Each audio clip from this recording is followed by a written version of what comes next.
Hello friends. So today I want to talk to you a little bit about building stability in a dog, right? So when your dog is distracted, right? You can make the dog stable in two ways.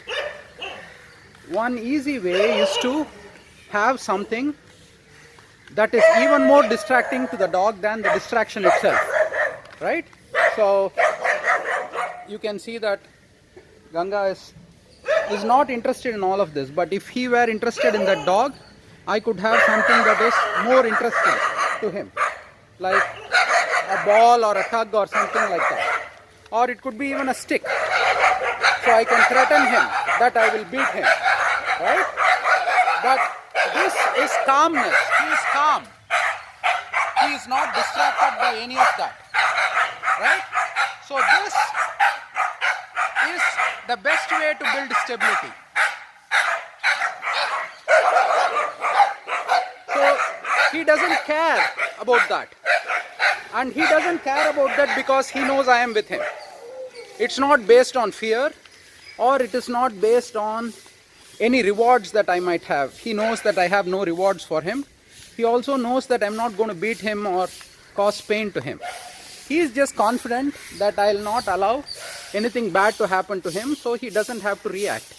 But if I were not here, he would pick a fight with those dogs. So this stability is based on the relationship we have, right? So this is the best kind of stability to build. Calmness. I hope you understand what I'm trying to say. I can make a dog behave with either punishment or rewards. That is one way to approach the problem.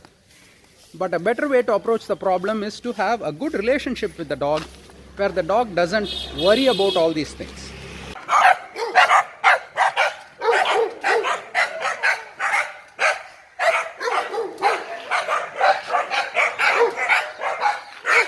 Ganga, polama,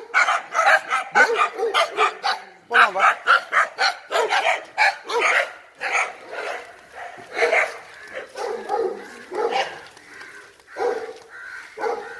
Good boy, Kanna.